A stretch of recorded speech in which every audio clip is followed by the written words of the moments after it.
तो आपके पास शो हो रही है वीडियो? जी सर, अब तो हो रही है। सर वीडियो तो आ रही है। ठीक है, अब इसको ही मैं कंटिन्यू करते हैं, कोई जल्दी तो नहीं है? नहीं नहीं। ठीक है। अब यहाँ पे देखिए हमारे पास सब्जेक्ट है हमारा हीट एंड मास ट्रांसफर। हम पहले हीट ट्रांसफर को समझेंगे, उसके बाद मास ट्रांसफर को समझेंगे। हीट ट्रांसफर में क्या है, flow of energy due to slowly temperature difference. Temperature difference की वजह से क्या होता है, आपका हीट ट्रांसफर होता है। और कंसंट्रेशन डिफरेंस की वजह से क्या होता है, मास ट्रांसफर होता है। जैसे मैंने आपको एक फ्रिज की एग्जांपल दी तो फ्लो वो क्या था, एक्चुअली हीट ट्रांसफर था। यहाँ पे अगर केटल की एग्जांपल है, ये क्या है, हीट ट्रांसफर है। From second law of thermodynamics क्या है, ये हीट ट्रांसफर पे आता है। Heat flows in a direction decreasing temperature. Heat energy can be transported through a solid, liquid, gas और वैक्यूम। इन दोनों पे क्या हीट ट्रांसफर हो सकती है। अच्छा, अगेन फिर उसके बाद mass transfer. Mass transfer is a net of movement of mass from one location, usually meaning steam, space, fraction or component, to another, or from a region of high concentration to the low concentration। ये क्या हो गया, concentration difference इसमें आ गया। अब एक कोई भी सी है, सी में देखिए अगर क्लाउड जो बनते हैं इवोपरेट होता है वाटर, तो ये क्या बेसिकली मास ट्रांसफर हो रहा होता है। अगर इसी केटल का हम अगर ढक्कन खोल दें तो जो स्टीम निकल रही होगी वो क्या होगी, मास ट्रांसफर होगी। अगर इस केटल को आप हाथ लगाएं और आपको हीट फील हो तो ये क्या है, हीट ट्रांसफर है। ठीक, mass transfer and heat transfer clear है? जी सर। मास ट्रांसफर होता है ड्यू टू टेम्परेचर डिफरेंस के, और सॉरी, हीट ट्रांसफर होता है ड्यू टू टेम्परेचर डिफरेंस के, और मास ट्रांसफर होता है due to concentration difference. Difference. ठीक है। अब ये सिस्टम जो है, एक ये बाउंड्री है, सिस्टम है और ये सराउंडिंग है। इसको लेके हमने ये तीन सिस्टम्स हमने बनाए हैं यहाँ पे, open system, close system, isolated system. अब देखिए ओपन सिस्टम में क्या हो रहा है, मास ट्रांसफर हो रही है, हीट ट्रांसफर हो रही है? सर दोनों। दोनों हो रही है। ठीक है, ओपन सिस्टम में मास ट्रांसफर भी हो रही है, हीट ट्रांसफर भी हो रही है। अच्छा, इसी तरह क्लोज सिस्टम में सर क्लोज सिस्टम में सिर्फ हीट ट्रांसफर हो सकेगी। सिर्फ हीट ट्रांसफर होता है। जो हमारा हम जो बॉयलर वगैरह में जो यूज़ करते हैं वो क्या होता है, वो बेसिकली क्लोज सिस्टम ही होता है। ठीक है, जी। क्लोज सिस्टम से एक सर्कुलेट हो रही होती है, वहाँ पे क्या हीट ट्रांसफर हो रही होती है। हीट एक्सचेंजर ले लें, रेडिएटर ले लें, रेडिएटर में क्या होता है, रेडिएटर में क्या होता है, वो उसमें हीट ही ट्रांसफर हो रही होती है ना। जी सर, हीट ट्रांसफर हो रही थी। अच्छा, इसी तरह आइसोलेटेड सिस्टम में क्या है, कुछ भी नहीं होगा। आइसोलेट सिस्टम कब होता है, तो जब बिल्कुल क्लोज हो, बिल्कुल क्लोज कैसे? यानी उसके अंदर बाउंड्री कंडीशन बन जाए, बाउंड्री लग जाए। बाउंड्री कैसे लगेगी, मुझे कोई एग्जांपल दें। अम, जैसे कि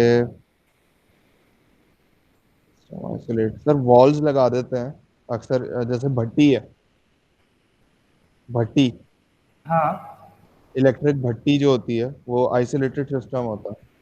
ठीक है। यानी उसके अंदर आप ना हीट अंदर अंदर से बाहर निकाल सकते हैं, ना बाहर की हीट अंदर जा सकती है। उस सिस्टम के अंदर की हीट ही होती है जो होती है। हम जो टी जो थर्मास होता है हमारा, हाँ जी। टी वाला, वो क्या है, वो भी एक आइसोलेटेड सिस्टम है जिसके अंदर वॉल्स इस्तेमाल हो रही हैं, बाउंड्री इस्तेमाल। आइसोलेटेड सिस्टम हो, यानी जिसमें आप इंसुलेशन यूज करें। Exactly, pipe insulation. क्या होता है, स्टील के पाइप क्या होता है, जो जिसमें आप बड़े इंसुलेशन की एक थिन लेयर चढ़ी होती है, वो क्या है, वो भी आइसोलेटेड यही सिस्टम। ठीक है, आइसोलेटेड है। ना मास ट्रांसफर होता है ना हीट ट्रांसफर होती है। ठीक। अच्छा, हीट ट्रांसफर, हीट और थर्मल एनर्जी, इसको हीट को हम थर्मल एनर्जी भी कह सकते हैं, transit due to special temperature difference. Whenever temperature difference exists in a medium or between media, heat transfer must occur। वही चीज, mass transfer occurs due to concentration difference।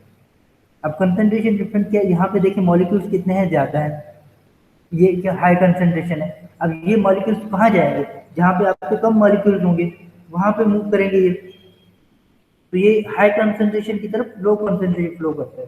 Concentration का difference जब आता है तब आपकी जो है मास ट्रांसफर होती है। ठीक है। सही है। अच्छा, उसके बाद difference between thermodynamics and heat transfer, बड़ा इंपॉर्टेंट है ये कि आपको डिफरेंस है कि थर्मोडायनामिक्स और हीट ट्रांसफर में। ठीक है, थर्मोडायनामिक्स हमें बताता है how much heat transfer, delta Q, कि आपका हीट ट्रांसफर कितना हुआ। How much work done, delta W. और फाइनल स्टेट ऑफ सिस्टम यानी प्रेशर, वॉल्यूम, टेम्परेचर कितना रहा। ठीक है। ठीक। अच्छा, हीट ट्रांसफर हमें क्या बताता है?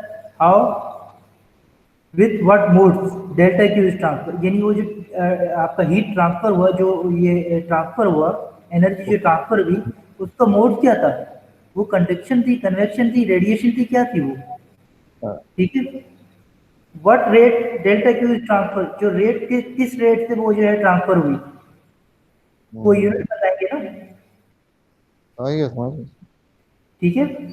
अच्छा, temperature distribution inside the body, जो temperature distribution inside the body क्या रहा वो आप बताएंगे। तो ये जो है बेसिक डिफरेंस है थर्मोडायनेमिक्स और हीट ट्रांसफर। Okay sir. शोर आ रहा है, किसकी साइड से आ रहा है? मेरी साइड से आ रहा हाँ, थोड़ा सा ये उसको आ, अच्छा। अब तो इसमें मोड्स ऑफ हीट हमारे पास कितने होते हैं? डेल्टा क्यू, वो जो है डेल्टा क्यू किस पे डिपेंड करता है? मोड्स ऑफ हीट, ये कंडक्शन, कन्वेक्शन, रेडिएशन। ठीक है। अब ये हमने यहाँ पे दोनों का डिफरेंस बता दिया। अब heat transfer through thermal insulation on steam pipe, जितनी थर्मल इंसुलेशन, यहाँ पे एक ग्राफ देखें, हीट ट्रांसफर रेट बता दिया कि कितना इसमें जो है वो हीट ट्रांसफर रेट यहाँ पे हो रहा है, और ये एक लाइन लगा दी thickness of insulation in centimetre. अब ये एक पाइप है हमारे पास और ये इंसुलेशन है। अब इस पे जितनी आप इंसुलेशन लगाएंगे, बेहतर इंसुलेशन होगी, उतनी क्या होगी, हीट ट्रांसफर आपकी रिड्यूस होती जाएगी।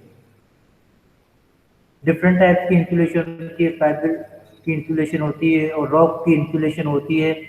एक अब तो इंसुलेशन एक पैंट भी आ गया है, जो आप पाइप पे पैंट लगा देते हैं, उससे भी इंसुलेशन बाय केमिकल आप उसको रोक सकते हैं। तो जितनी अच्छी इंसुलेशन, उनकी थिकनेस, इंसुलेशन अच्छी होगी, उतना जो है हीट ट्रांसफर अच्छा आपका। होगा। ठीक। तो ये एक कर्व बना लिया, इसमें ये हीट ट्रांसफर के बारे में बता दिया, first point. Second point, heat transfer through water following through a tube. अब हीट ट्रांसफर जो है, जैसे बॉयलर में अब क्या है, अगर 4 मीटर का आपका जो है वो लेंथ है एक ट्यूब की, और डाया है 3 सेंटीमीटर। अब आप यहाँ से जो है वो पास करा रहे हैं, आप इन कितना दे रहे हैं, 30 सेंटीग्रेड आप वाटर दे रहे हो। ठीक है। और इसकी सराउंडिंग क्या है, स्टीम है। आप 30 सेंटीमीटर दे रहे हो और आपको मिल कितना रहा है, 60 सेंटीग्रेड। ठीक है। अगर इसी इसी साइज से अगर आप वही स्टीम सराउंडिंग है और आप 4 सेंटीमीटर दे रहे हो, आप चाहोगे मुझे जो है वो 80 सेंटीग्रेड आउटपुट मिले, क्या मिल सकता है आपको? आप मेरी फिर बात, से रिपीट फिर से रिपीट किएगा। देखिए आपके पास एक ट्यूब है, उस ठीक है ट्यूब सर। की लेंथ है 4 मीटर है, ठीक है सर। और उसका डाया जो है वो 3 सेंटीमीटर है। आप 30 सेंटीग्रेड आउटपुट दे रहे हो, उसकी सराउंडिंग क्या है, फायर है या जो भी है, स्टीम है, जो चीज़ भी है। अब आपको आउटपुट कितना मिल रहा है, 60 सेंटीग्रेड। ठीक है। ठीक अब है सर। आप आउटपुट चाह रहे हो, आपको आउटपुट मिले कितना, 80 सेंटीग्रेड। तो आप क्या करोगे? सर हम उसको पाइप के डायमीटर को छोटा कर देंगे। पाइप के डायमीटर को छोटा कर दोगे, पाइप की लेंथ को छोटा कर दोगे। जी सर। ठीक है। तो ये हीट ट्रांसफर किससे हुई, थ्रू एक ट्यूब से हुई। ठीक है। ट्यूब से हुई। अच्छा, अब ये एक हीट ट्रांसफर इन इलेक्ट्रिक, क्या कहते हैं, इलेक्ट्रिक हीटर। ठीक है सर। अब इलेक्ट्रिक हीटर में ये एनलिंग वगैरह के जो प्रोसेस होते हैं, एक शीट होती है मेटल की, उसको आप रोल करते हैं और सरफेस स्मूथनेस लाते हैं, वो रोलर में से पास कराते हैं, इलेक्ट्रिक हीटर लगा होता है, वो इलेक्ट्रिक हीटर इसको हीट देता है तो उसमें से वो पास होती है। तो ये जी सर। होता है। इसमें फिर टेम्परेचर का T1 आप जब देंगे तो T1 कुछ होगा और उस पर भी डिपेंड करेगा, फिर आपको T2 उसी हिसाब से मिलेगा। अब वेलोसिटी आपकी स्पीड, उस वेलोसिटी से आपको जो शीट को, मेटल की शीट को पास करा रहा है वो भी डिपेंड होगा उस पर, ठीक है। तो ये फिर आपको V1 V2 और आउटपुट पे T1 V1 T1 एक होगा और T2 V2 आपको दूसरा मिलेगा। वो आपकी शीट की थिकनेस पे भी डिपेंड करेगा और उसकी वेलोसिटी पे भी डिपेंड करेगा और टेम्परेचर पे डिपेंड करेगा। तो ये ठीक है हीट सर। ट्रांसफर होगा थ्रू इलेक्ट्रिक के। अच्छा, अब ये इसको हम थोड़ा सा डीपली करेंगे, मोड्स ऑफ हीट ट्रांसफर।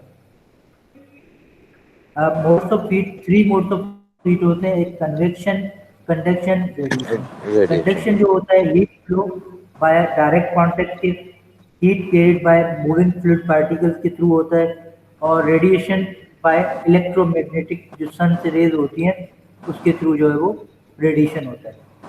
ठीक है। इन प्रैक्टिकल केस में कॉम्बिनेशन, उसमें एक या दो जो है वो मोड्स ऑफ हीट होते हैं, कंडक्शन कन्वेक्शन होगा, कहीं पे रेडिएशन कन्वेक्शन होगा, तो एक दो मिल जाते हैं।